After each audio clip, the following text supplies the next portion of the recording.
26 जनवरी के दिन हमारे मुल्क का कानून बना था, दस्तूर बना था, लेकिन ये मैं बताता चलूं, ये 26 जनवरी के दिन सन 1947 से भी 20 साल पहले भारत के मुजाहिदीन आजादी ने, भारत के स्वतंत्रता सेनानियों ने इसी तारीख को यह ऐलान किया था कि हम लोग संपूर्ण आजादी चाहते हैं। वो आजादी चाहते हैं कि जिस पर जुल्म ना हो, वो आजादी चाहते हैं कि अपने मजहब पर चलने की आजादी हो, वो आजादी चाहते हैं कि कोई अमीर गरीब के ऊपर जुल्म ना कर सके, वो आजादी चाहते हैं कि कोई सरमायादार कानून को हाथ लेके किसी गरीब का कत्ल ना कर सके, वो आजादी चाहते हैं जिसमें सब लोग बराबर हों। ये जो 26 जनवरी 1950 को संविधान दिवस बनाया गया, ये इसलिए बनाया गया क्योंकि 26 जनवरी को इस मुल्क के मुजाहिदीन आजादी ने देश को आजाद करवाने के लिए कसम उठाई थी।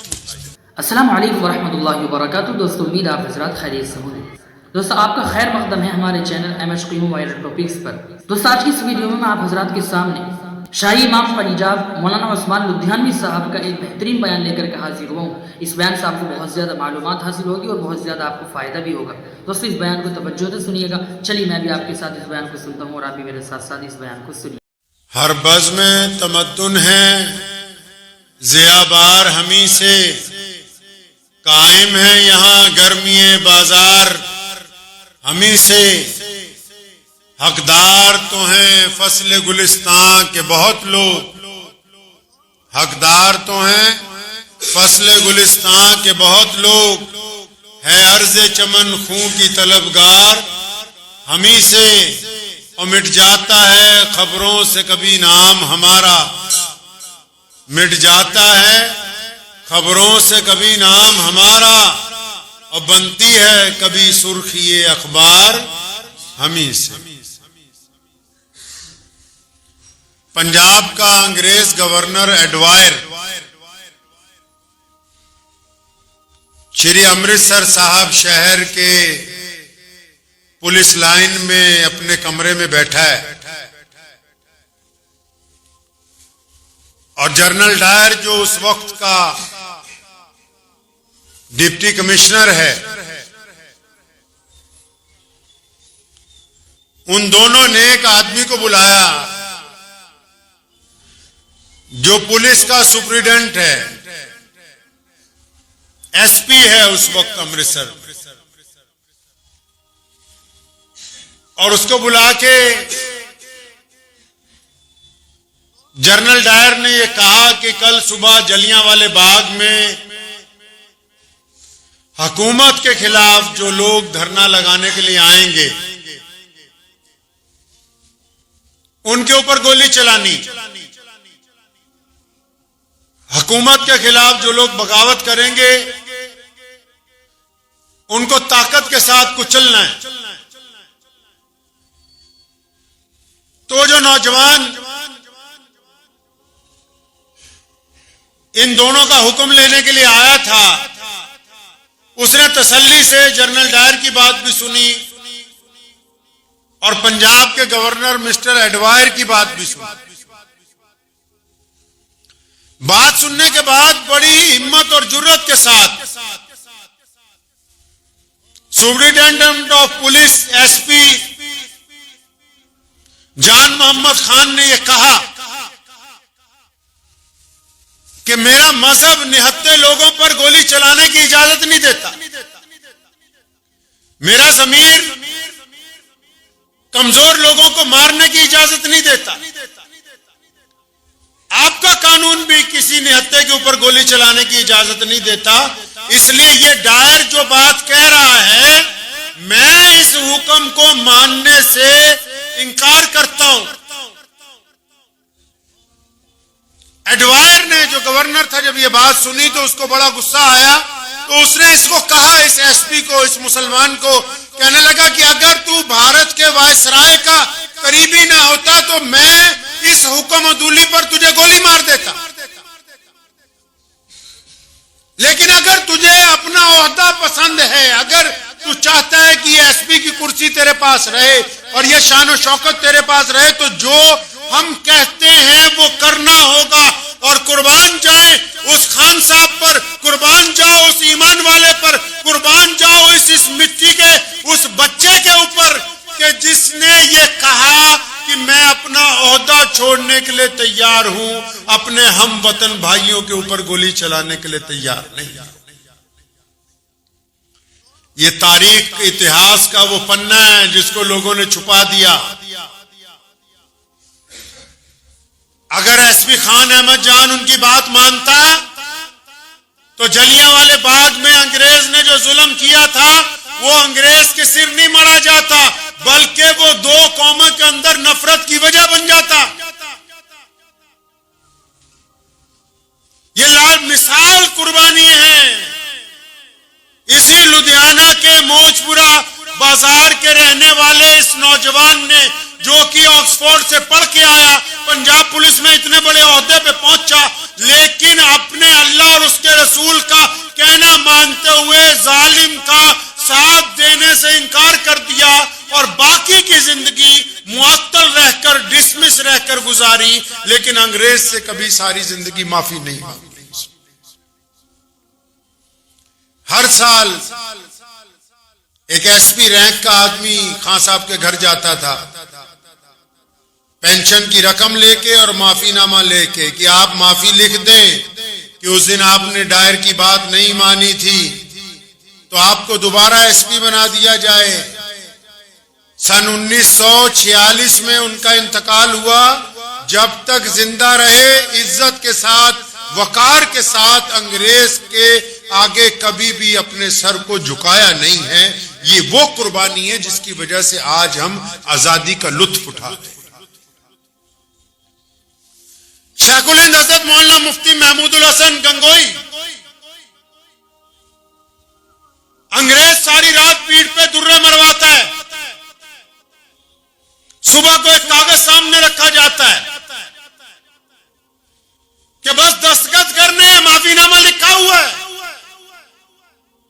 बस ये कहना है कि हम अंग्रेज के खिलाफ इस मुल्क की आजादी की लड़ाई को वापस लेते हैं, हम अंग्रेज को अच्छा समझते हैं, बस ये कहना है कि मुसलमान अपने देश की आजादी से पीछे हट जाएं। सारी जिंदगी शेखुल हिंद रहमतुल्लाह अलैह ने अंग्रेज के दुर्रे बर्दाश्त किए, जेल की काली कोठरी को बर्दाश्त किया और उसी रास्ते में अपनी जान अल्लाह के हुजूर पेश कर दी, लेकिन अपनी गर्दन को कभी अंग्रेज के आगे झुकने नहीं दिया। रईसुल अहरार हज़रत मौलाना हबीबुर रहमान लुधियानवी रहमतुल्लाह अलैह तकरीर की लुधियाना की शाही मस्जिद में। उस दौर में जब लोग अंग्रेज के तलवे चाटना अपने लिए इज्जत की बात समझते थे, उस दौर में जब उस दौर के भी सरकारी मौलवी अपने आप को ओहदा लेके जज और काजी बन के अदालतों में बैठे थे,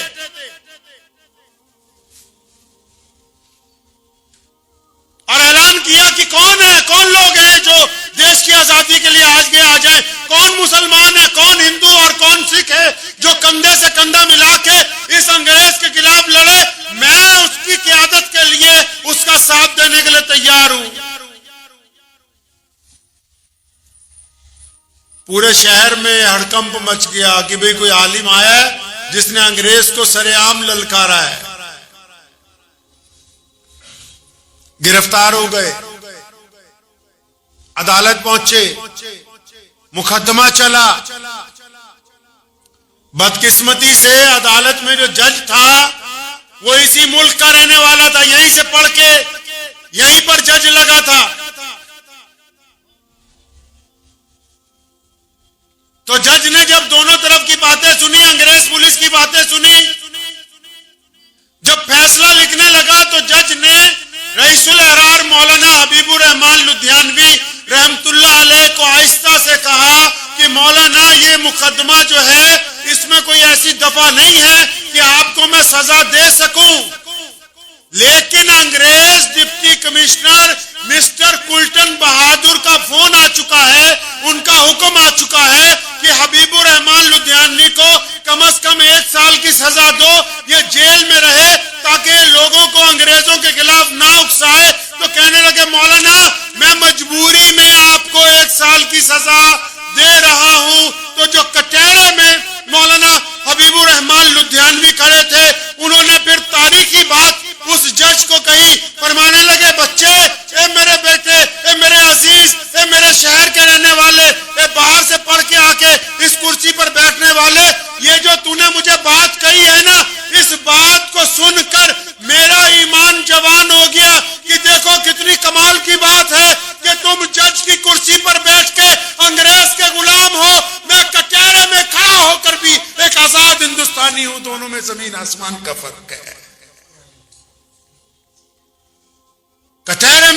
होकर भी आजाद हो।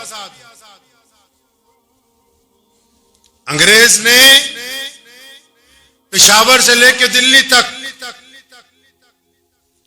घड़े रखवा दिए स्टेशनों के ऊपर। उन पे लिखा गया हिंदू पानी पी लो, मुसलमान पानी पी लो। जब ट्रेन आती थी आवाज लगाई जाती थी हिंदू पानी पियो, मुसलमान पानी पियो। मौलाना हबीबुर रहमान लुधियानवी ने जलसा बुलाया। लुधियाना के घास मंडी चौक में सारे हिंदू और सिख और मुसलमान इकट्ठे किए। फरमाया चाहते हो मुल्क आजाद करवाना? फरमाया हाँ जी हम तो चाहते हैं मौलाना कि मुल्क आजाद हो जाए, अंग्रेज चला जाए। फरमाया चलो फिर इन मटकों को तोड़ देते हैं, अगर एक पानी पिएंगे तो अंग्रेज जाएगा। सजाएं हुई, गिरफ्तारियां हुई, घरों की कुर्की की गई, मस्जिदों को गिराया गया, नौजवानों को फांसी के फंदे पर लटकाया। कोतवाली में सुबह से लेकर शाम तक तशद्दुद हुआ, जलसों पर लाठीचार्ज होते रहे। ये जो दास्तान मैं आपको सुना रहा हूं, आज 26 जनवरी है। 26 जनवरी के दिन हमारे मुल्क का कानून बना था, दस्तूर बना था, लेकिन ये मैं बताता चलूं, ये 26 जनवरी के दिन सन 1947 से भी 20 साल पहले भारत के मुजाहिदीन आजादी ने, भारत के स्वतंत्रता सेनानियों ने इसी तारीख को यह ऐलान किया था कि हम लोग संपूर्ण आजादी चाहते हैं। वो आजादी चाहते हैं कि जिस पर जुल्म ना हो, वो आजादी चाहते हैं कि अपने मजहब पर चलने की आजादी हो, वो आजादी चाहते हैं कि कोई अमीर गरीब के ऊपर जुल्म ना कर सके, वो आजादी चाहते हैं कि कोई सरमायादार कानून को हाथ लेके किसी गरीब का कत्ल ना कर सके, वो आजादी चाहते हैं जिसमें सब लोग बराबर हों। ये जो 26 जनवरी 1950 को संविधान दिवस बनाया गया, ये इसलिए बनाया गया क्योंकि 26 जनवरी को इस मुल्क के मुजाहिदीन आजादी ने देश को आजाद करवाने के लिए कसम उठाई थी। और हम इसलिए इस बात का जिक्र आपसे कर रहे हैं क्योंकि इस मुल्क को आजाद करवाने में मुसलमानों ने तमाम कौमों के साथ साथ बाकी सब ने कुर्बानियां दी हैं, लेकिन हमने अकलियत में बावजूद,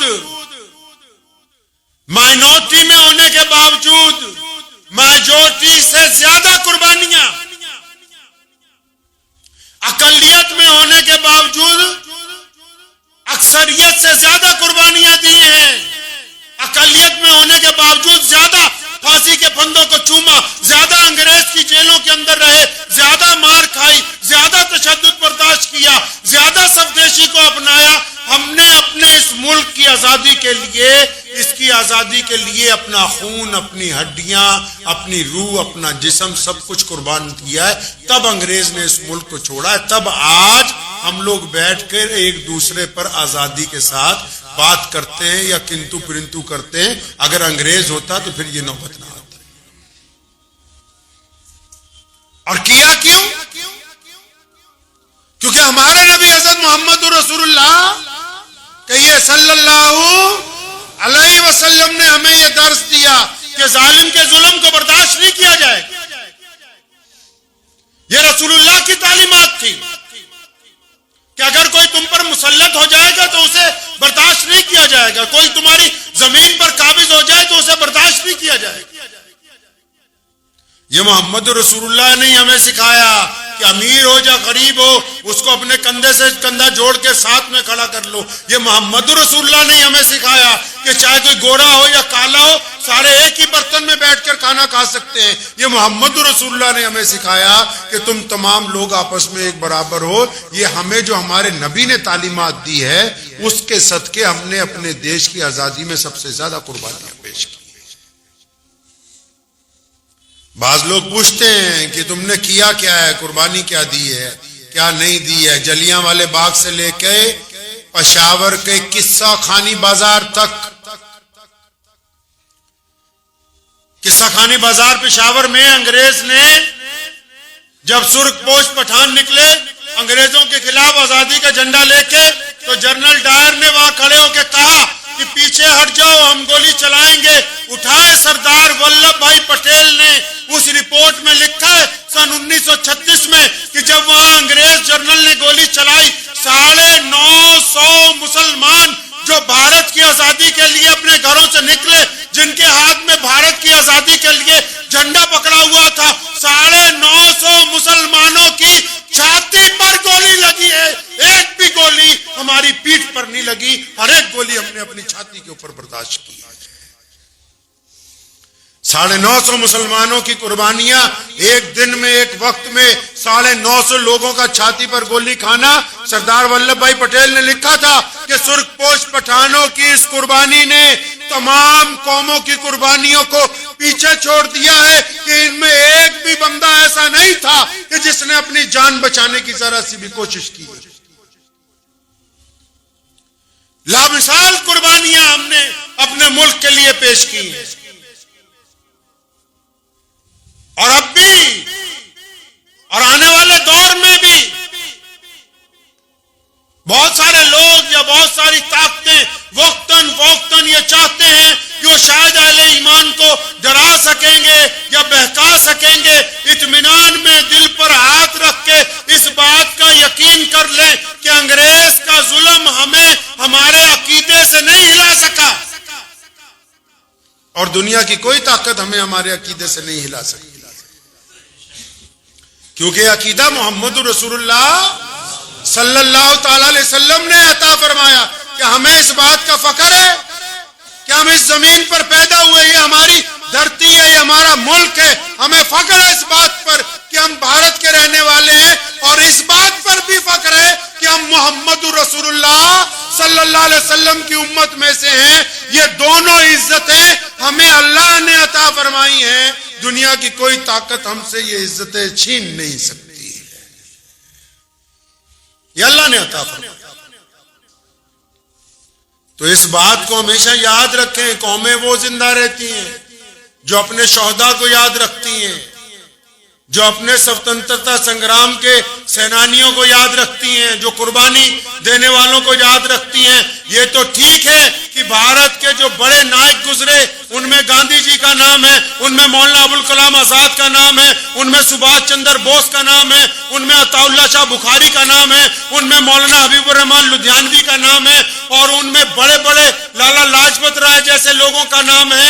लेकिन ये भी याद रखें सारे के सारे भारत के रहने वाले कि कभी अपने गांव के उन नायकों को भी याद करो कि तुम्हारे गांव का गांधी कौन है, तुम्हारे गांव का अबुल कलाम आजाद कौन है, तुम्हारे गांव का सुभाष चंद्र बोस कौन है, आपके गांव में कौन हबीबुर रहमान पैदा हुआ। सिर्फ 2-4 लोगों ने मुल्क को आजाद नहीं कराया।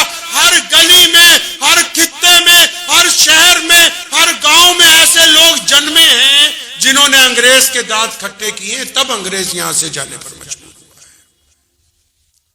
तो उनके साथ साथ उन लोगों को भी याद करना है जिनका ताल्लुक उस मिट्टी से है जिस मिट्टी से आपका ताल्लुक है, जिनका ताल्लुक उस गांव से है जिस गांव से आपका ताल्लुक है, जिनका ताल्लुक उस शहर से है जिस शहर से आपका ताल्लुक है। क्योंकि जो लोग अपने तारीख को भूल जाते हैं, उन्हें पता ही नहीं लगता कि हम हैं क्या। पूरी दुनिया में इस्लाम कायम और दायम है, क्यों?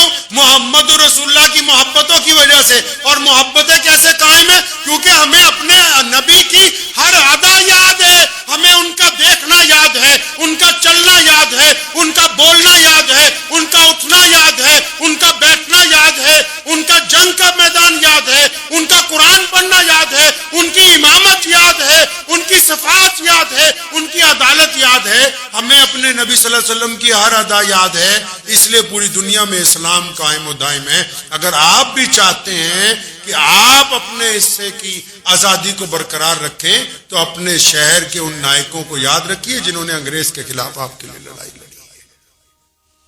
याद रखें, क्योंकि ये हमारा फर्ज बनता है। कुरान ने भी कहा, मोहम्मद रसूलुल्लाह ने भी कहा कि वो केड़े बंदे जेड़े एहसान भूल जाएं। जो एहसान भूल जाएं वो भी कोई इंसान है। एहसान नहीं है उन लोगों का जिन्होंने अपने घर बार को छोड़ा, अंग्रेज की कैद में रहे। एहसान नहीं है उनका जिन्होंने अंग्रेज की फांसी के फंदे गलों में अपने डाल लिए और कुर्बानियां दे दी। उन लोगों का एहसान नहीं है जिनकी जायदादें अंग्रेज ने कुर्क कर दी और उनको भिखारी बना दिया? उन लोगों का क्या एहसान नहीं है जिनके बच्चे जो हैं इसलिए रुल के मर गए कि बाप सारी जिंदगी कैद के अंदर रहा? ये उन लोगों की कुर्बानियां नहीं है? उनमें चाहे मुसलमान है, चाहे हिंदू है, चाहे सिख है, चाहे दलित है, इन अकवाम ने मुल्क की आजादी के लिए ये जो लोग कुर्बानियां दे गए, आज जब आप आजादी का लुत्फ उठाते हैं तो अपने उन लोक नायकों को याद ही नहीं करते जिन्होंने आपके लिए कुर्बानियां दी हो। एहसान फरामोशी अच्छी चीज नहीं है। उन लोगों को याद रखना होगा, उन नायकों को याद रखना होगा, शोहदा को, उन मुजाहिदीन को, उन स्वतंत्रता सेनानियों को कि जिन्होंने मुल्क की आजादी के लिए अपना सब कुछ निछावर कर दिया, तब आज जाके हम आजादी से जी रहे हैं और छाती ठोक के कहते हैं कि हम दुनिया की सबसे बड़ी डेमोक्रेसी बन गए। एक वक्त था जब हमारे देश में अंग्रेज का साम्राज्य था और अंग्रेजी साम्राज्य के दौरान मुल्क की आजादी की लड़ाई बड़े जोर शोर के साथ जारी थी। बंगाल की खाड़ी से लेके कश्मीर के बर्फपोश पहाड़ों तक अंग्रेज को यह फिक्र दामनगीर थी कि किस तरह मैं अपना राज मुकम्मल तौर पे इस मुल्क के ऊपर कायम करूंगा। इस काम के लिए साजिशें, जंगें, कत्लो गारत, हर वो हरबा अंग्रेज ने इस्तेमाल किया जो कि इंसानी तारीख का एक दर्दनाक बाब है। उन्हीं दिनों की बात है कि 1857 में बहादुर शाह जफर ने भी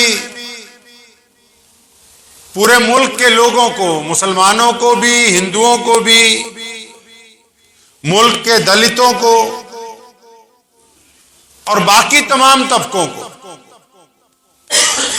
इस बात पर लामबंद किया कि हम लोग इकट्ठे होकर अंग्रेज के खिलाफ एक बार फिर लड़ेंगे और उसे इस मुल्क से बाहर निकालें, जिसे हिंदुस्तान का इतिहास 1857 की जंग आजादी कहता है और अंग्रेज के पिट्ठू उसको 1857 का गदर कहते हैं। 1857 भारत की पहली जंग आजादी, कुछ मुहर्रिख उसको कहते हैं कि 1857 बगावत हुई थी। बगावत नहीं थी, वो अपने मुल्क में अपने ही लोगों का राज स्थापित करने के लिए लड़ी गई पहली जंग थी जो अंग्रेज के खिलाफ इस धरती के ऊपर देश के सभी लोगों ने, जिसमें मुसलमान भी थे और गैर मुस्लिम भी थे, सबने लड़ी।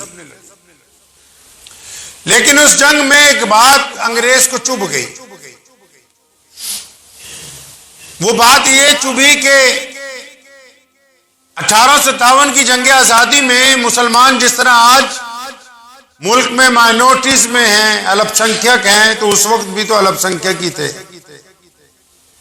तो अंग्रेज को यह बात चुभी कि ये कम तादाद में होने के बावजूद हर जगह आगे आगे क्यों है? ये कम तादाद में होने के बावजूद हमसे क्यों टकरा रहे हैं? ये कम तादाद में होने के बावजूद क़यादत इनके पास कैसे आई? कम तादाद में होने के बावजूद यही क्यों हिंदुस्तान में सबसे पहले जय हिंद का नारा देने वाले हैं? कम तादाद में होने के बावजूद सबसे ज्यादा शहादतें ये क्यों दे रहे हैं?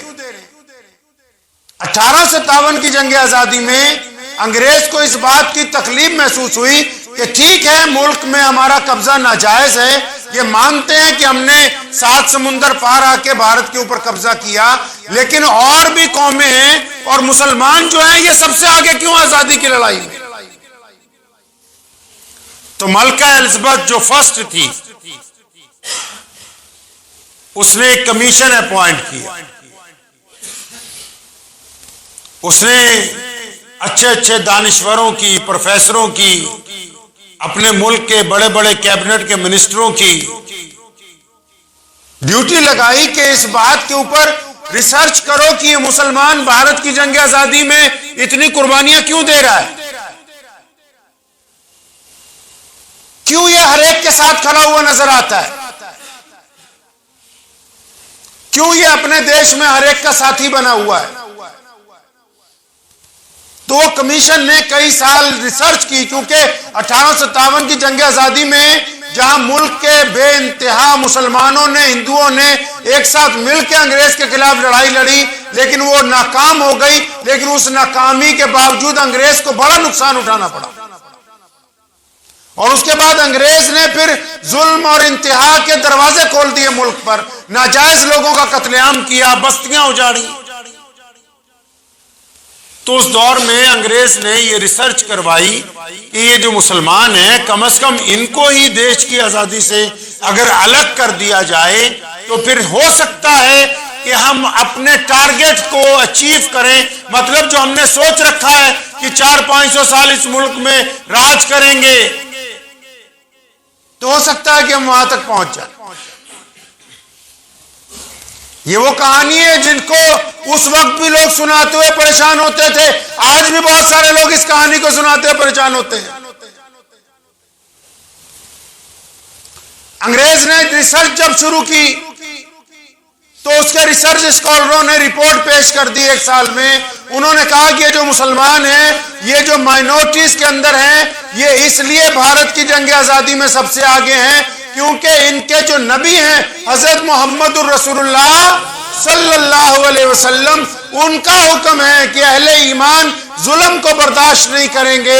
अहले ईमान जिस मिट्टी पर रहेंगे उस मिट्टी की हिफाजत करेंगे, जिस जमीन के ऊपर रहेंगे उस जमीन की हिफाजत करेंगे, जिन लोगों के साथ होंगे उनके मुखलिस होंगे, जिन पड़ोसियों के साथ रहते होंगे, खा उनका मजहब कोई भी हो, अपने पड़ोसी के हमदर्द बनकर रहेंगे। तो जब ये रिपोर्ट मलका एलिजाबेथ को मिली तो परेशान हो गई, कहने लगे वो मोहम्मद सल्लल्लाहु अलैहि वसल्लम कौन है? पता लगा मुसलमानों के आखिरी नबी है। कहां रहते हैं? वो पता लगा उनके दुनिया से पर्दा किए हुए 1450 साल हो गए। क्या अच्छा, क्या जो वो कह गए उसको कोई बदल सकता है? तो उन रिसर्च स्कॉलर्स ने कहा नहीं, ऐसा नहीं हो सकता कि मोहम्मद अलैहिस्सलाम ने जो हुक्म जारी कर दिया हो, उन्होंने जो बात कह दी हो, उसको कोई बंदा तब्दील नहीं कर सकता। मुसलमान अपने रब के साथ अपने रसूल को अपनी जान से ज्यादा अजीज समझते हैं।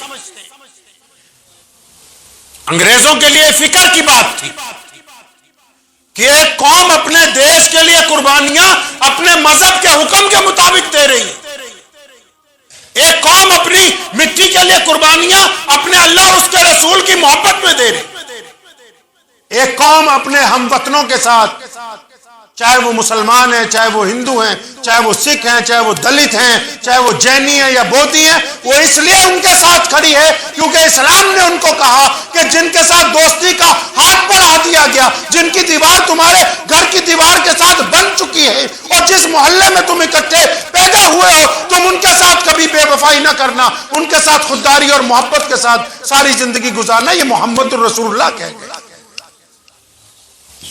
अंग्रेज शातिर है, उसको फिक्र हुई कि अगर ऐसा ही चलता रहा तो ये इस देश के मुसलमान इस देश की अक्सरियत के साथ मिलके हमें जड़ से उखाड़ के फेंक देंगे, हमें यहां टिकने नहीं देंगे। तो मलका ने पूछा इसका कोई हल बताओ, कोई हल बताओ कि हम ये चाहते हैं कि सिर्फ मुसलमान कुछ अरसे के लिए इस जंग से अलहदा हो जाएं, इनके लिए कोई ऐसी चीज तैयार करो कि मुसलमान भारत की जंग आजादी से पीछे हटे, मुसलमानों के लिए कोई ऐसा फितना लेके आओ, कोई ऐसी नई शोषा लेके आओ। तो उन लोगों ने कहा कि हमें वक्त दीजिए। फिर रिसर्च स्कॉलर दोबारा मलका के पास पहुंचते हैं। उन्होंने जाके कहा हाँ, मुसलमानों में हमने एक बात देखी है, अगर इनको कहीं अल्लाह के रास्ते में भेजें, अगर इनको दीन के मामले में भेजें, अगर ये अपने दोस्तों की मदद के लिए जाए तो ये पीछे नहीं हटते, खा पीछे कुछ भी हो जाए। लेकिन अगर कोई इनके नबी अलैहिस्सलाम के खिलाफ कुछ कर दे तो ये सारे काम छोड़ देते हैं, पहले मोहम्मद रसूलुल्लाह सल्लल्लाहु अलैहि वसल्लम की इज्जत और नामूस की तरफ चल पड़ते हैं। कहता हमें पता लग गया कि ये सिस्टम चल कहां से रहा है। तो आखिर मलका एलिजाबेथ ने हुक्म दिया कि ठीक है, तो फिर ऐसा करो कि एक डुप्लीकेट नबी बनाओ ताकि मुसलमान उस डुप्लीकेट नबी के पीछे लग जाएं। एक ऐसा शोशा तैयार करो ताकि मुसलमान जब उसकी हकीकत को भी जान लें तो हमारे खिलाफ लड़ने की बजाय उसके खिलाफ एहतजाज शुरू कर दें, उसके खिलाफ एजिटेशन शुरू कर दें, ताकि फिर हम आराम से देश के ऊपर अपना राज करते हैं। इस चैनल के ऊपर ताज़ा तरीन वीडियोस और बिलखुसूस तहरीक तहफ़्फ़ुज़ ख़त्म नबुव्वत सल्लल्लाहु अलैहि वसल्लम के मुतालिक आप हज़रात को भेजी जाएंगी और मैं उम्मीद करता हूँ कि इंशाअल्लाह हम और आप दीन की इस खिदमत में अपना फ़र्ज़ जो है बखूबी निभाते रहेंगे। चलो फिर मिलते हैं, जब तक के लिए अल्लाह हाफ़िज़। दोस्तों उम्मीद है शाही इमाम पंजाब मौलाना उस्मान लुधियानवी साहब का ये बयान आपको ज़रूर पसंद आया होगा। बयान पसंद आया हो तो वीडियो को लाइक शेयर और चैनल को सब्सक्राइब करना बिल्कुल ना भूलिएगा। चलिए मिलते हैं किसी और वीडियो में। वस्सलामु अलैकुम वरहमतुल्लाहि वबरकातुहू।